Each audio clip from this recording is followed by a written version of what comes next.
Hey, what's up guys? Cam here. Today I'm coming at you from Vancouver, BC, where I'll be for about the next week. And I'm just enjoying the beach today. I just had a nice breakfast and I thought I'd shoot a quick video on cravings. This is a question I've been getting a lot lately. And when it comes to cravings, I think one of the most important elements that I've always tried to understand is that my friend Oscar, who's a Chinese doctor, he taught me how cravings are just a matter of momentum. And when we use the perspective to see cravings from a place of momentum, that really allows us to then understand how to be empowered about them. So, when we quit playing video games, it's very easy for cravings to be difficult, right? Like, they kind of can come out of nowhere and all of a sudden now we really crave to play a game, or we miss it, or we feel nostalgic. And those are all things that cravings kind of entails. So when cravings come in, I think first you have to understand that they can come out of nowhere and you need to understand what they are. So first, they're a matter of momentum. So when you're really kind of pushing forward and embracing new hobbies, focusing on new goals, your cravings will be there less. Whereas when you're kind of sitting around bored and really just trying to struggle your way through this stuff, then your cravings will be greater. So really, the principles that I've been talking about and sharing in these videos are really important because they're going to impact the amount that your cravings come in and out. Now, second, cravings can come out of nowhere, and so it's really important that when they do come, that we have tools and practices that we use and implement to then just be able to work our way through them and to not have them kind of overtake our whole day. And one of the practices that I really like to use is a practice I learned in 2006, and it's just kind of 3 steps to shifting any emotion that we're experiencing. So when we're in a craving, we're experiencing different emotions, and one of the easiest ways to shift out of that is to just follow these 3 steps. And so the first step is to just acknowledge that you're having a craving. And the reason this is important is because what you resist persists. So when you're experiencing a craving and you're trying to resist it, you're trying to struggle with it, then that just makes it harder. Whereas when you just acknowledge it, you're like, oh wow, I'm having a craving right now, that's interesting, then that automatically gives it less power. So first you need to acknowledge it, and even acknowledge it as just a chemical imbalance in your body. There would be research that would show that when you move on from games, you're going to experience certain chemical imbalances in your body, and so cravings can come from that too. So just first acknowledge it. Don't try to hide from it. Don't try to pretend it's not there. Don't numb it. Just acknowledge it for what it is. It's there and that's okay.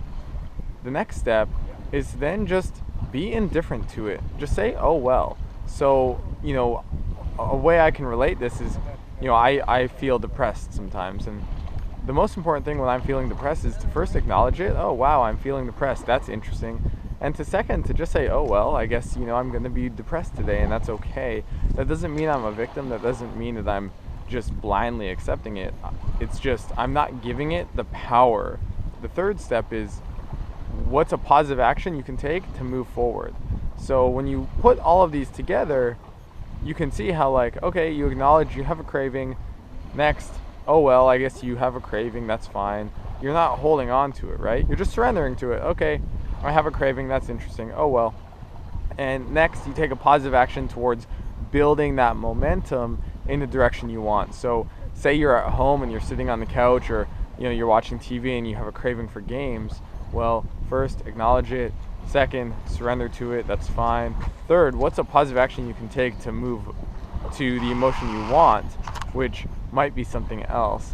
And so whenever I've experienced anxiety, it's okay, I notice it, I am indifferent to it, and next, okay, I can move around, I can go for a walk, I can go give someone a hug, I can give someone a high five, I can start jumping up down, I can do some push-ups, I can move my body, and that helps shift my energy into a different type of energy, which then allows my emotions to shift with it. So that's really what you want to do with cravings. And I guess the last piece I'll say on cravings is that cravings to me are very similar to a breakup, right? Like if any of you guys have experienced a breakup, I know I've gone through 2 that were really tough. And when I went through them, it was like I just thought about my ex-partner all the time, right? I would just constantly keep thinking about her, and it would seem like it would never end, but over time you do tend to think about them less and less, and you just really want to, like, you don't need to be surprised by cravings. They're going to happen, and they're just kind of your body's way of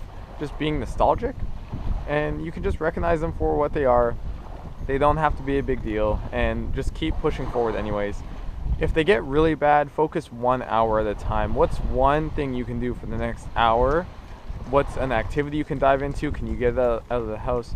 And just focus 1 hour at a time. And you can do that all day long, 1 hour, 1 hour, 1 hour. And over the course of, a couple days, a couple weeks, a couple months, you're gonna find that these cravings do go away. So I guess the last thing I'll say is that I think meditation is a great way to build the muscle and the mindfulness to identify when you are having a craving, and to then be able to be in that space, be in that emotion, be in that craving, and not get too overwhelmed by it. So definitely check out meditation. I can't stress that enough.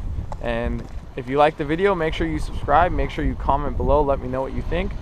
And if you know any other gamers who are struggling with this, definitely let them know as well. And just this week I put together a list of 60 plus hobby ideas. So you guys keep asking, what do I do in my free time? So I put that list together, and the link is below. I ended up categorizing them based on the different needs that we have, and definitely check that out. And yeah, I'll talk to you guys soon. All right, peace.